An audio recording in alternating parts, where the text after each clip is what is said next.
Hi, welcome to the kitchen table talk. We are back, and I can't hear myself.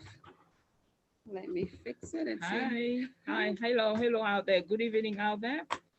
Welcome back to the Kitchen Table Talk.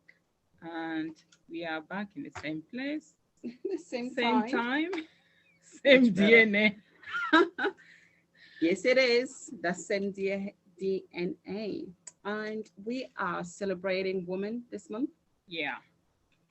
International Women Day was on the 8th of March. How was that for you, Monique? Um, Not as usual, to be honest. Last year it was so lively, but It this year I was. felt like we didn't do anything. It feels like I was just watching everybody enjoying themselves back home. But here I was like, work, home as usual. So it was so sad to have that. But what can we do? It's the lockdown restriction. We have to stay at home. So yeah, it wasn't as usual to be honest. You Yeah. remember what we did last year, do we? Oh, yeah. I think it was our last outing. Yeah, that was like we celebrated in. Is that when we organized the event last year Yeah. with the Real African Housewife of Manchester? Yeah. Yeah, I remember that. I got some videos, like those pop up, like what you did last year, this time. I was Yeah. like, no, I had to this is post depressing. I I had to don't want to post see few, it. isn't it? Few I on my saw so. status. Yeah, Yeah. yeah. And I was thin. I looked slim. I'm like, what has happened, girl? It's the Give them, lockdown, give them use that as kilos an off. excuse this year. So don't worry. And I You'll be ain't fine. worried, but I'm just looking at myself. I'm like, damn, girl, nah. Anyway, Stop laughing at people. I'm laughing at You myself. know, I am. what am I I'm, going to say then? oh, we're Uh, not even going to talk about you now. okay. We're not even Uh, going to go there. We don't yeah. want to be hurting feelings, Yeah, do yeah, we? yeah. But anyway, what does a woman's day means to you, Monique? What does it mean to you? Because I feel like people actually don't understand what it means. Some people, not everybody. But what does it mean to you?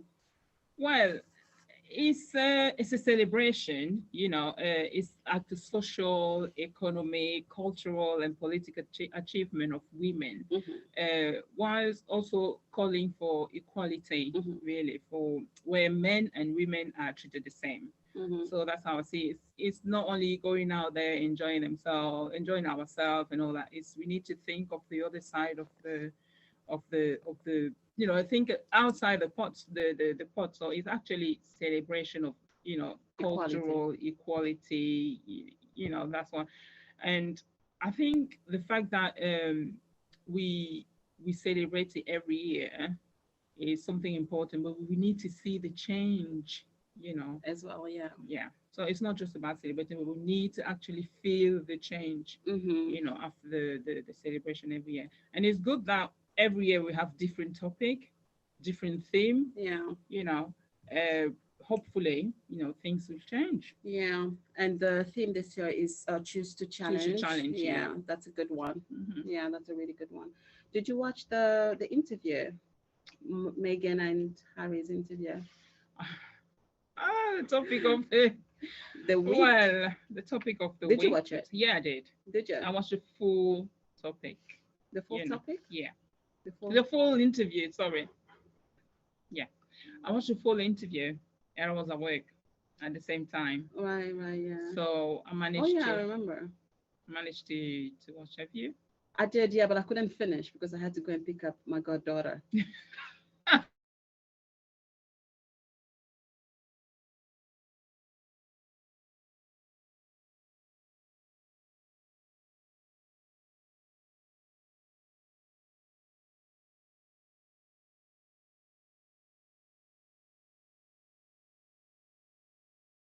For the couple to express themselves, it's actually I don't want to put it like she was telling the truth or she was lying. It's not our place to actually Judge that. judge. When issues like that are raised, we need to take them into consideration, particularly the mental health part. Hmm.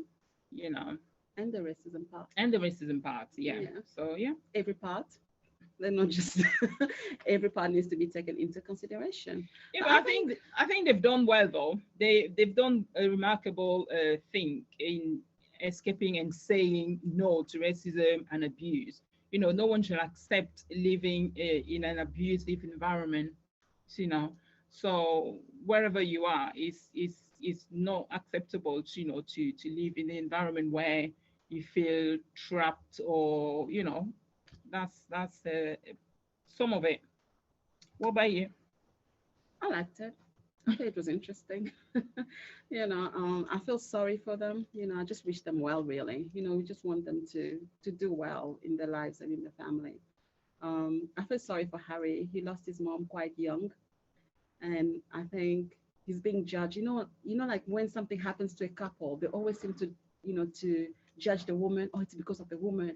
The woman pushed him out of the country, or the woman did this. Um, and I feel like he took the decision. He's the man. He wanted to protect his family, and I think he should be given props for that. A lot of men don't do it, and he did it, and it takes courage. And I would just wish them well. It was interesting, even though I felt like I didn't finish it. But You can anyway, still finish it. Don't blame me. It's right. all over. It's all over. If you go to ITV Help, you can still. I like it, when it's happening. But anyway, we're going to have a music break, and we'll be right back. And when we come back, you're going to meet our panelists for tonight. All right. See you soon. See you.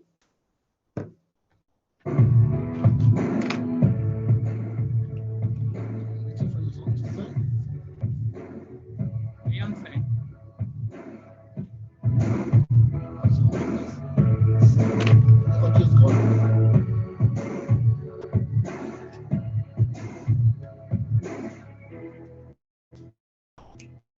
Oh yeah, advert was playing as well.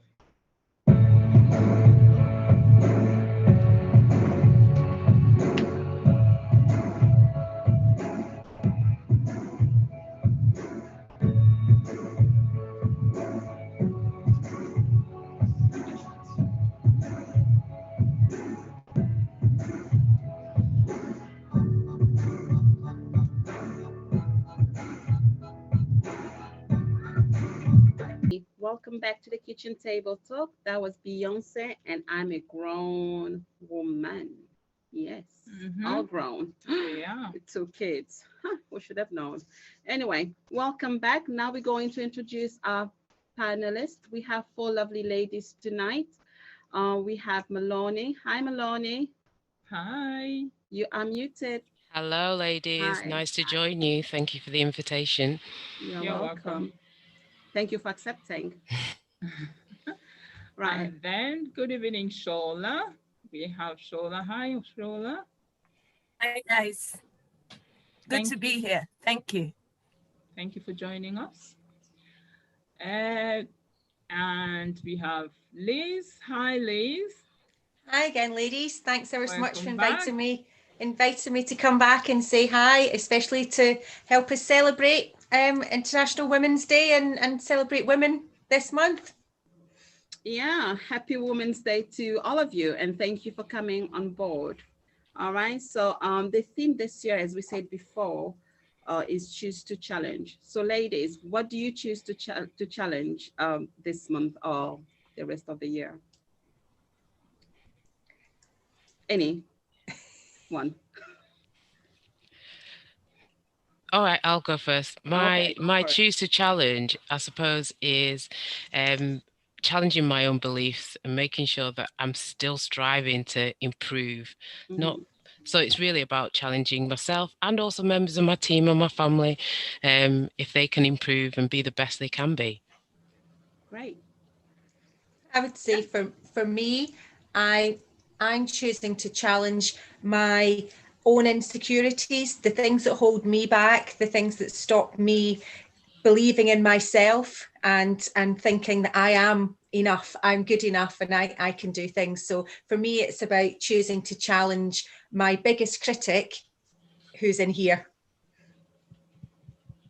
Good. I choose to challenge my thoughts. I'm a mirror person. I do tell a lot of people that I constantly stand in front of the mirror, and sometimes I stand in front of the mirror and say negative things about myself. So I choose to challenge my thoughts, especially, and people around me. I tend to like to challenge them to think more positively about themselves, things that they think that they cannot do. I tend to push people in that direction. So that's what I choose to challenge, and inequality of any sort. Yes. Amen to that. Thank you. Thank you. So before we move on, I think I'm quickly going to just wish happy birthday to Chantal. I promised that I was going to to shout out for that. Before we move on again, Maloni, do you want to introduce yourself first, please? I'd love Tell to. us more about Tell yourself. us more, yeah, please. Okay, I'm Maloni Talbot. I'm married, longer than I care to imagine, gosh, with 3 little boys aged 3, 7, and 9 who keep me busy. I'm a full-time working mum. I work in the NHS. I'm a pharmacist, and I absolutely love my job. I really enjoy doing what I do. Thank you. Shola? Hi, I'm Shola Nala. That's the English way to pronounce my name. the Nigerian way to pronounce my name is Shola.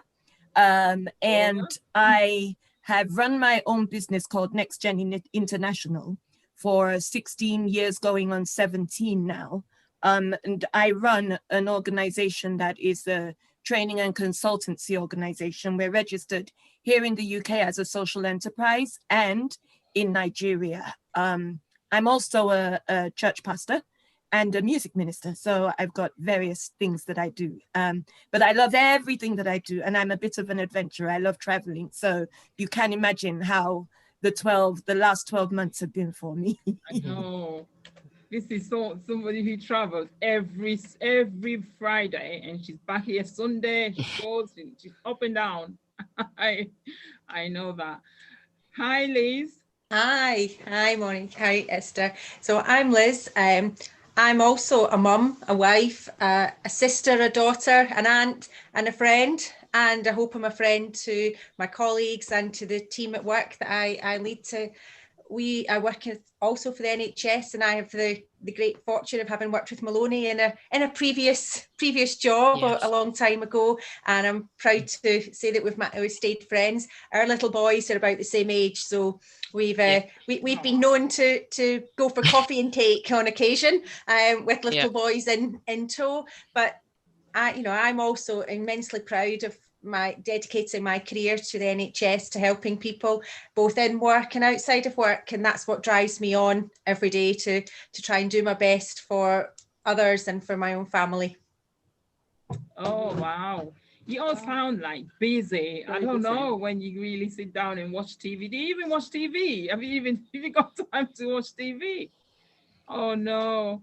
Well, it sounds busy, and it sounds like all of you are leaders. You are leaders in one way or another.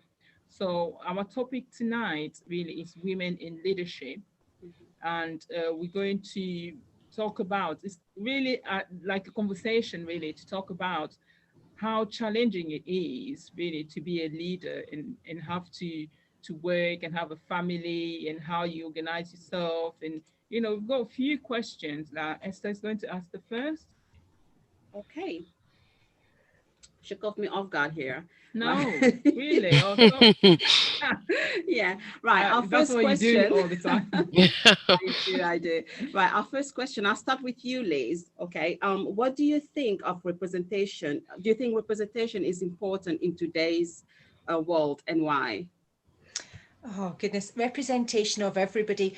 Our world is a diverse world. We have people from all different, cultures, race, religions, and we should be celebrating that, and we need to represent that. We need, especially in thinking about women's, we need little girls to believe that they can be whatever they want to be.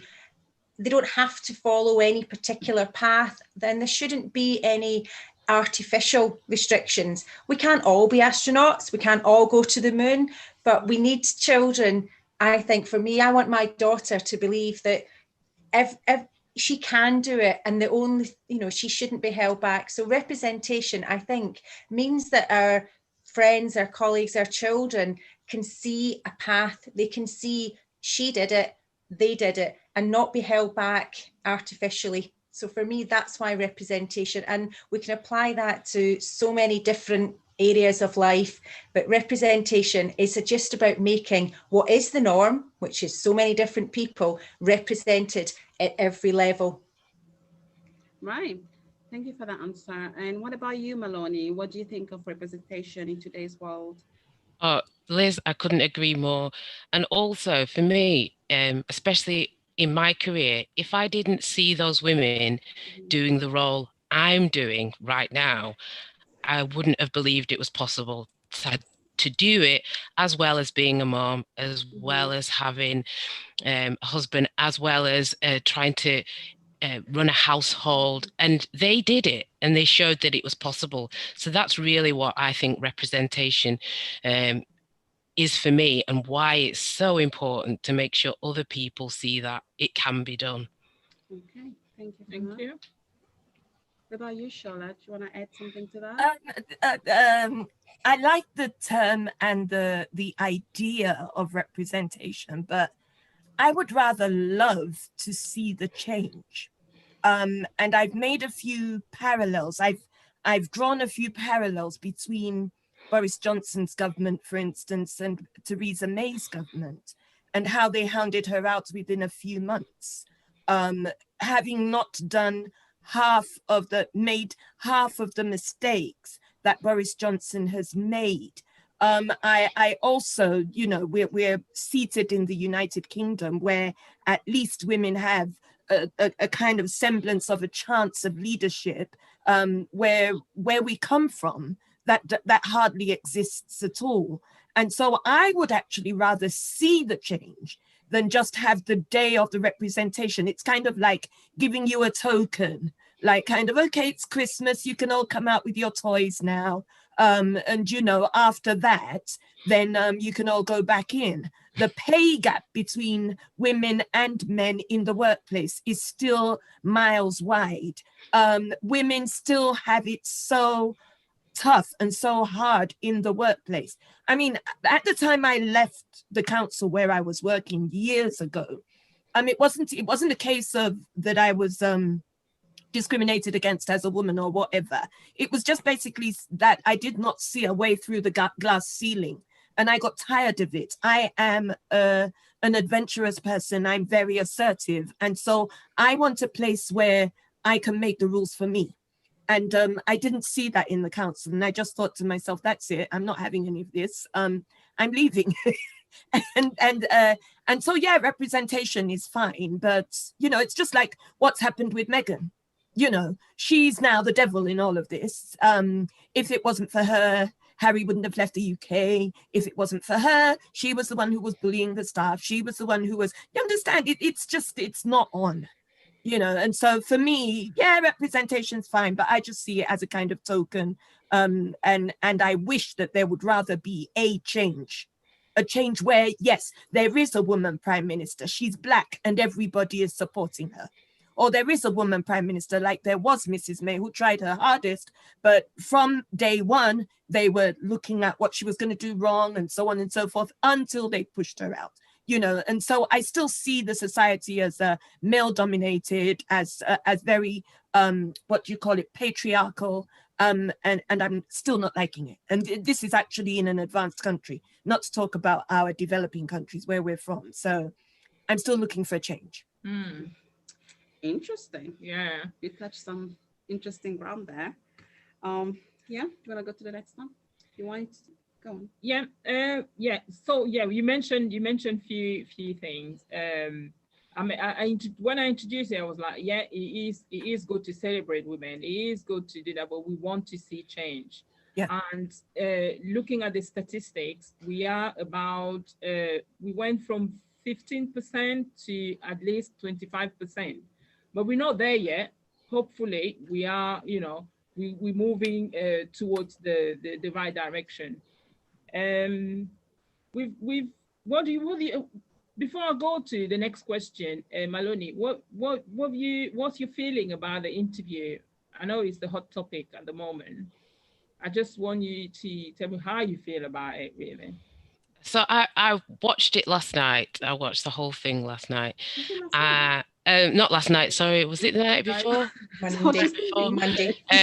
No, do you know what? I watched it on catch up. That's why. Because Oh, right, I was like, right. I didn't watch There it is on a the catch-up, day. you know. So I was a step behind and everybody's talking about it. And I thought, "Do you know what? I need to I need catch to, up. yeah. I need to go and see it." So I watched it and I thought, wow, these two are really hurt Mhm. by whether we agree or we don't agree. They are two very hurt individuals. Yeah. And for whatever reason, they were not looked after. And this is the fallout of not looking after those two individuals in that family. I understand it's an institution, but still, I think they were within a family. And within a family, you expect a little bit of compassion and a little bit of um, support, which they clearly feel they weren't given. Yeah. And that's really sad. It's really sad. Um, as far as the accusations and the things that they leveled, I would have liked the response to be a bit firmer about the racism allegations, um, if I'm honest, and but at least a response came. Yeah. Um, but it was painful actually to see the level of hurt that they had. All right. Thank you. Thanks. What about you, Liz? How do you Yeah, feel about the I you obviously want? I agree with everybody. I think one of my not overriding, one of my thoughts on it is a television show. Okay. And I think there was, I think they said there were 3 hours of interview cut down to two. I do feel in some ways that we've only heard one half of the story. And I think it's such a complicated, hugely deep period of time. I think there's so much turmoil. I agree with Maloney and Shola that they're clearly hurting for whatever reason, and they feel that this is the best way for them to express that, because it appears that nobody was listening. I think the I agree. media have had so much of a role to play, whether you agree with them or not. I think to me it was two really, really hurting, sad individuals, and I do feel a little bit of sympathy that the firm, as they call them, or the institution, are they a family or are they a business? I think we just don't know. I think that for whatever reason, the historical protocols stop them expressing themselves or their feelings, because we have these ancient traditions and the way things are done, and I think to me it really probably highlighted how far behind the rest of society the firm seems to be, in terms of things have changed, not nearly enough. Absolutely agree with everybody, there's a long way to go, but society has moved on, and what perhaps was acceptable really isn't anymore, and it just feels as if the gap has just been highlighted. So I think it's raised a lot of issues, but one good thing, it's got people talking. It's Yeah. got Gosh, people yes. talking Yep. about racism, perhaps, that perhaps wouldn't have done. Middle England, for example, were perhaps quite blissfully ignorant about just what it was like or how it can feel. And I think it's making people actually sit back and with a cup of tea and think, perhaps I don't know the whole story. Perhaps I don't know what it's like. I'm white. I have huge white privilege, and is something that I perhaps wasn't nearly aware of enough until perhaps the last few years. And I think I probably represent an awful lot of society with that. All I can do is promise to try and learn. And that's what I hope will come out of it. I hope that it will start conversations. It will start people to challenge what they've taken as the norm, and perhaps make for a better society for everybody going forward.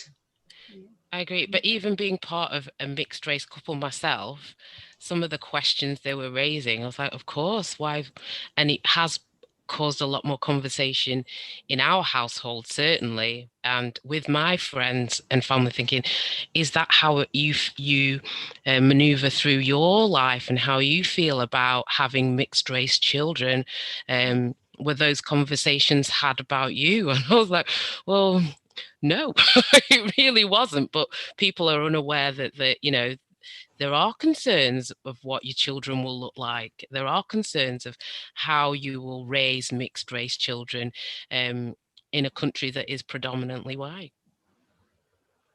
Yeah. But should it be a concern though, what your children will look like? I don't think it should be. It shouldn't be a concern. It's healthy. Yeah. I think that's okay. I think we're it's talking I think about the that's, royal family. Yeah. this is what I mean about we've only heard one side of it. Yeah. You know, Yeah. I have a stepson who's got red hair, and when I was pregnant with my child, I remember saying to my husband, "Oh, I wonder if he's going to have red hair. There's no red hair in my family. You know, is that what's going to come?" And in some ways, that's just what we did. You know, we looked at people talk about it, and it's really difficult to take things out of context and think, well, you know, what was said, and I think they just show that they were hurt, and I think that was perhaps just part of a much wider story.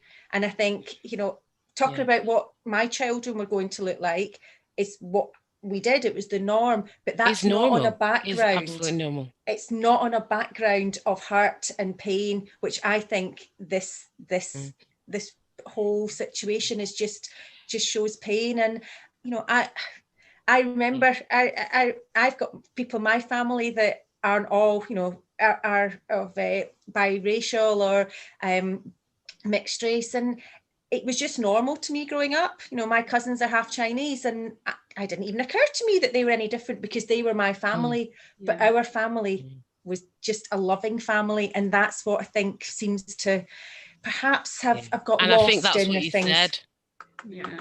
It was coming from a place of love, not from a place of concern. And that's certainly the conversations we had. It was a curiosity, an excitement, not a, oh, what's going to happen? And I think that is, but when you're hurt, you look for hurt. And I think that was certainly what it came across in that interview. Yeah. Well, you know what this is. But I'm sorry to butt in right there, but I remember when just before Meghan had the baby, and we had this newspaper, what do you call it, of her and Harry on the steps of the hospital with a chimpanzee.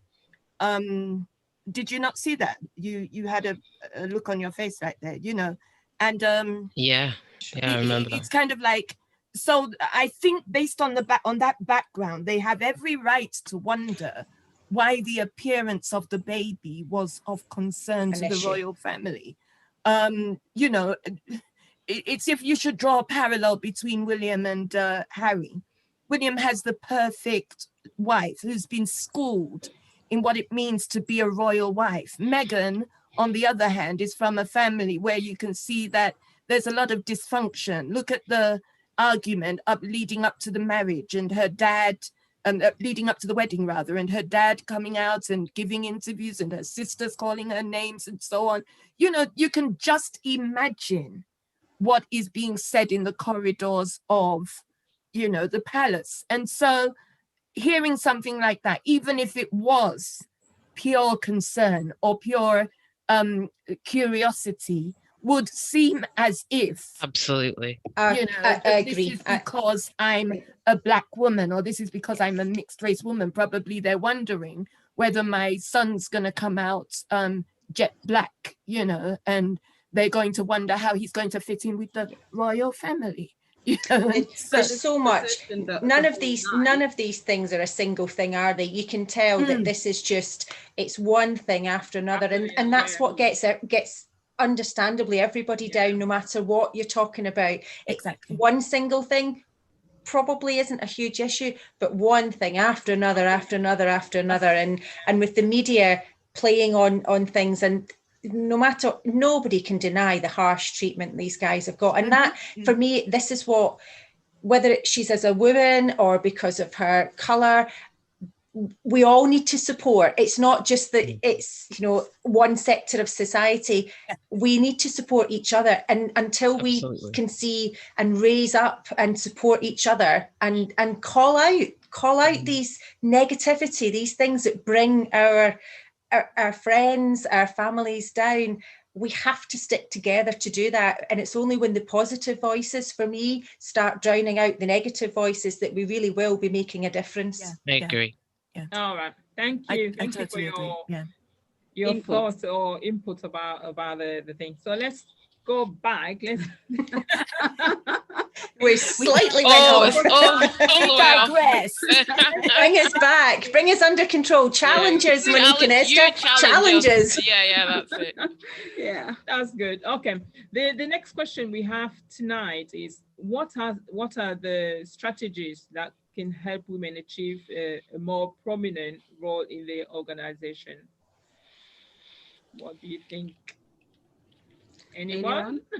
So I think again, I'm at a huge advantage in the NHS in that if I just share with people, when I advertise for a job, so somebody wants to join my team, the shortlisting that comes through to me doesn't have names, doesn't have details about individuals. So we do the first screening not knowing what, even what sex, what race, what colour anybody is.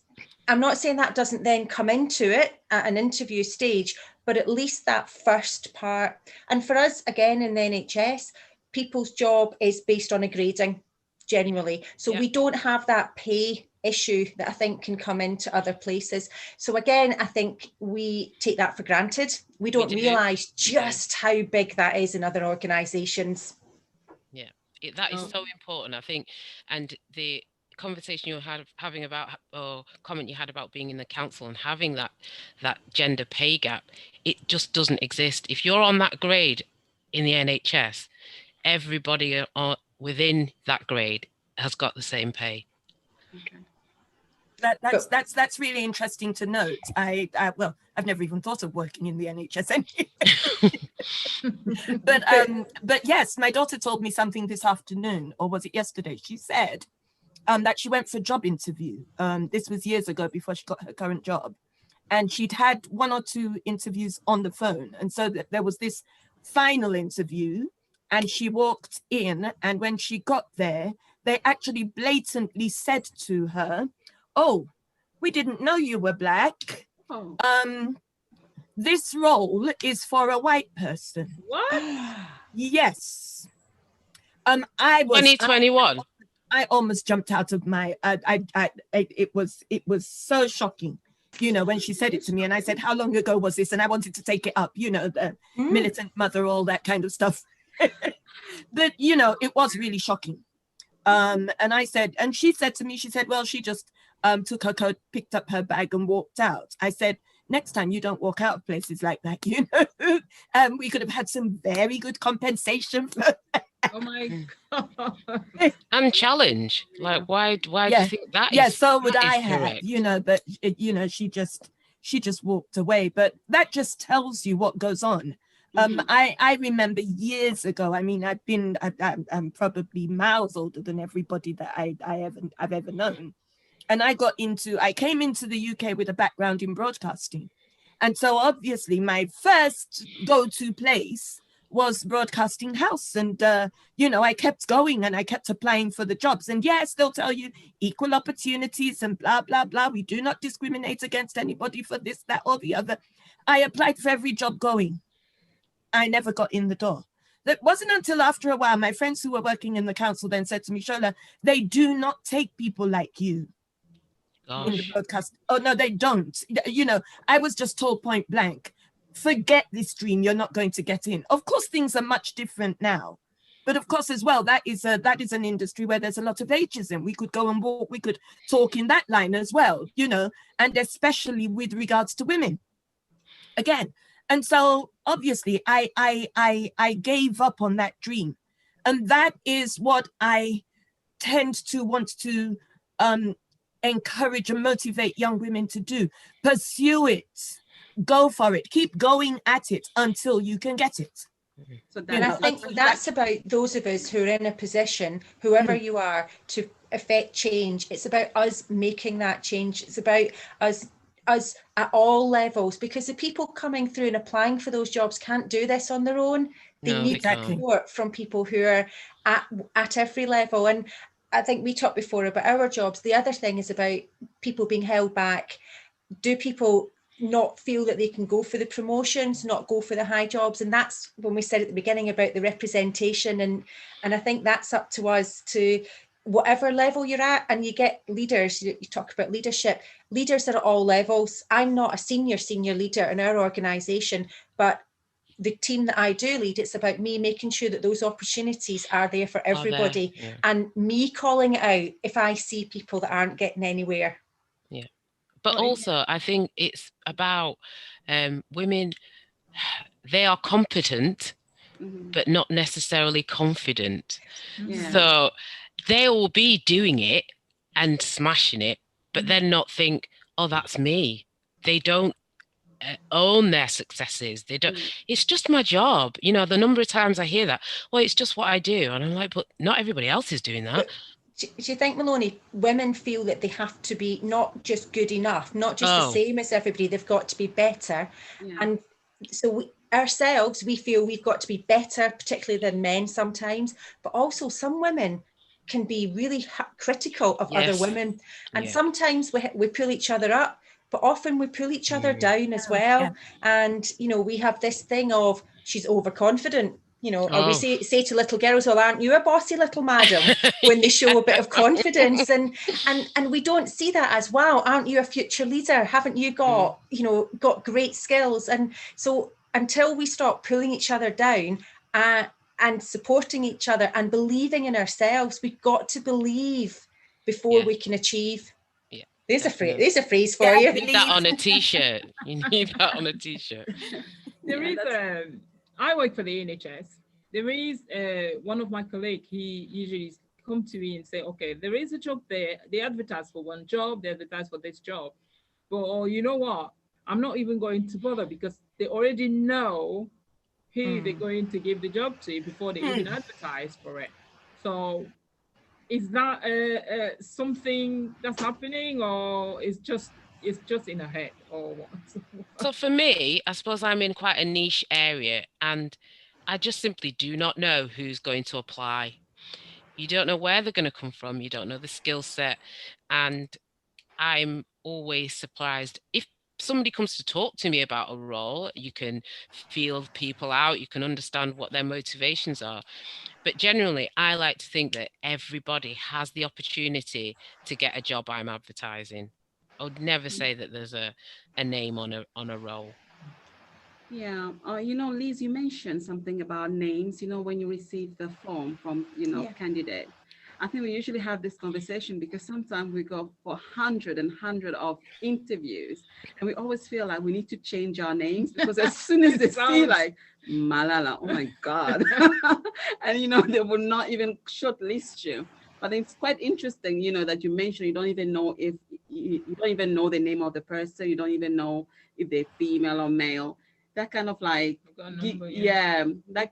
it pushes you, you know, to know that, they don't even look at that, because that's what we had a lot of this kind of conversation, you know, because we even stop applying because we feel like we don't even get called, you know, after a few attempts, you get discouraged. That's the one thing that you shouldn't do, is not give up. A friend of mine always used to say something, that if the English, they find it that sometimes Caucasian people kind of find it easy to say, oh, how do you pronounce your name again? Is it Malala, or is it Maloney, or is it, do you understand? But they can pronounce Schwarzenegger, and they got that right. Do you understand where I'm coming from, though? Those names actually actually much more tongue-tying than a lot of our names. You know, I changed my name I shortened my name because I used to get all sorts of pronunciations down the telephone line. But at the end of the day, I mean, it shouldn't stop us. And you correct them. You just correct them. I know, I certainly do. That's it. All the time. It's Maloney. Try that again. Correct them. There's nothing wrong with saying that. There is nothing wrong. Look at the people that now work in Sky News, the African young men and African young women that now work in Sky News. Even as an African, I can hardly pronounce their names. But years ago, that would never have happened. So, you know, we have just got to keep going until we get in there. You do not give up. You do not allow yourself to be, they're not replying to your applications. Put in another one, you know, and keep sending that CV until you get it. And if you don't get an answer, actually ring the office. I used to do that when I was looking for, when I was still in employment, I used to do that a lot. I'd bring up, oh, I sent in an application and blah, blah, blah, blah, blah, this, that, and the rest of it. And I haven't heard anything, you know, and I was one feisty little thing, you know, but at the end of the day, I just used to believe that I could do anything. And I still do believe that I can do anything. And the thing is that what we're trying to do now is we're trying to pave a way for our children. Yeah. That's the way Absolutely. we've got to see it. Because if we're giving up and settling for the cleaning jobs and the care jobs and the, you know, okay, nobody's going to disturb me here, you know, our children are going to see that. And so they've gone to university, they've read law, they've read political science, they've read all sorts of wonderful things, and they've ended up in retail. It is not good enough, you know, because they are our future and we have got to pave the way for them and tell them that they can achieve, you know. Okay, thank you for that. You're welcome. Right, moving on to the next question. Okay, what is one leadership lesson you've learned in your careers? One leadership lesson that you've learned. Oh, do you want? I'll try and give you a quick answer to these ones. I know you've got a few questions to get through. Yeah. So I'd say one of the most important lessons I've learned is that it's okay to show emotion. Okay. You don't have to be closed off, and actually being a compassionate leader, showing when something affects me, makes me human, and that is a good, you know, that's what's important, and that helps people to relate to me and me to relate to them. Okay. Mm-hmm. Well, for People me, take that as a sign of weakness. No. I think, and that's why I mention it, because Yes. I think I used to think it was, you know, you have to be strong and stoical and you have to be, you know, really tough. You know, leaders are tough. Actually, leaders are people, and to relate to people and to bring people on with you, it's okay. It's okay to be okay. And I am enough, you know, and that's what I mean about being human. And for me, for one thing that I've learned as being a leader of a team is being present. And that's not just about being physically present, but also picking up on those emotional cues. Throughout COVID, the team have been a roller coaster, and understanding when people aren't having a good time, when they need a break. And it's being present, really present, and listening and engaging with that team has been a real lesson, because I don't find that a natural thing to do. I'm kind of quite a practical, let's get on, let's do this. And I like checking off my boxes, but actually stopping and seeing people has been a real lesson for me, definitely. In my case, so obviously because I'm more in, not in an office kind of setting, for me, I see leadership as building people. And so for me as a leader, I feel that it is necessary for me to recognize people's potential and encourage them to pursue that potential, to use the gifts that they've got, or to use the skills that they've gotten. So I motivate people a lot to strive to improve themselves a lot. So if I notice, for instance, that somebody is a good speaker and I've got an opportunity to go speak somewhere, I'll take them along and, you know, give them an opportunity to speak before I actually come up. And so, and in doing that, I'm helping to build them up. And so while mine might not be like in an organization, i.e., you know, promoting people into a higher post or whatever, what I'm usually trying to do is for people to, there are latent things in everyone, and encouraging them to use those skills and bring those skills out, display them, and obviously use them as well to make money if they can. And that's really generous of you, because allowing people to flourish instead of feeling like that's a threat to you, I think is a wonderful thing to do, to encourage other people and feel like, you know, if people are thriving because of you, that is a huge accolade to you. That's amazing. Yeah. That's a good skill to have as well. Noticing people's skills. Yeah. Interesting. Thank you. Thanks for sharing that. One more question is, we're going to go to it. Do you get time to listen up after, with all that, everything that you have to do? Do you really have time to kind of loosen up? Oh, yes. I love dancing. Yeah, I read your thing about you dancing. Yeah. We have a Friday night disco, which has been amazing. It's been good fun. The boys are getting some moves. They've got some rhythm. But yeah, we have a Friday night disco, and my husband bought some flashing lights that pulse to the music. So we're all up. Yeah, that's what we do. It's and getting outside, getting lots of fresh air. Mm-hmm. Yeah. Okay. And does that help with your, with your work or with your mental health? Does that help? Absolutely. Having something that's completely nothing to do with work. Yeah. And certainly when I'm not at work, I don't work. Mm-hmm. Right. That's really important for me. If I have to work, then I usually stay at work, do it. But once I'm home, I do try and be present, and I'm mum, and we have a good time. And that's very important. This is one thing that actually made me leave teaching, because I wanted a job where I'll go to work, leave work at work, and then have my family time when I get home. It is very, very important that. Yeah. Interesting. I think the struggle is real. So I'd say that I've got a lot to learn from Maloni and from Shola, from people. So I think that's one of my biggest challenges, is switching on from work, is not looking at my phone, not checking my emails. And, there's nothing more powerful than when a child says to you, "Mummy, put your phone down." Oh, yeah. And it really, it's a really emotional thing, but I've got to listen. So my honest answer is I probably don't prioritize downtime, and I need to.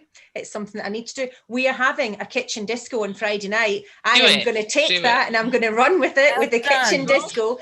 But I think it's having downtime makes you just healthier. It helps your mental health, it helps your physical health, and I think it probably makes you a better person at work as well. So I'm absolutely saying it's the right thing to do, but I'm also confessing that it's not always easy, and it's something that I think you have to work at. So I'd say that's my challenge to myself, is prioritize that switch off time.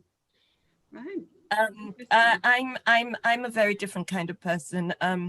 Like I was saying to Monique last night, my day is just about to start. I tend to work during the night a lot because it's quieter then.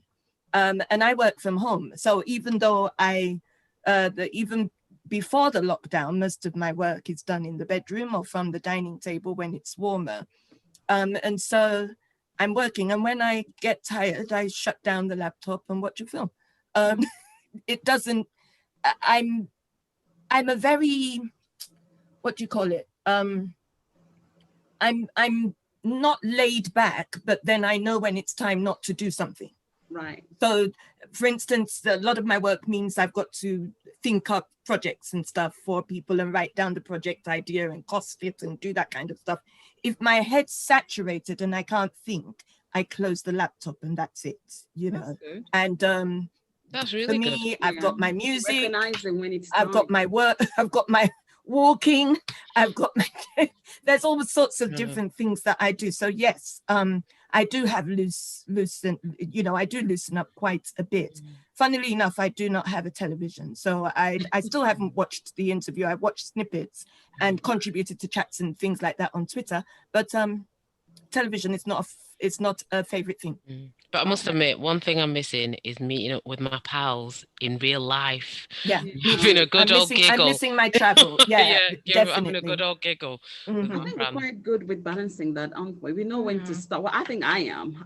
Before COVID, I was like, when it's time, it is time to stop. We know when to stop and how to stop. But thank you so much, ladies, for joining in tonight. Thank you. You gave us some really good input out there. So it's almost time to finish off. So it's gone so quick. It is time to finish off. So we're going to close with one of the quotes for women. So women are angels, and when someone breaks our wings, we simply continue to fly. On a broomstick, we are flexible like that. So it is important. We are like that.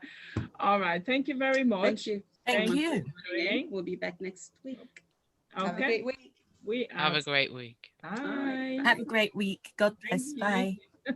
Lovely meeting you all as well.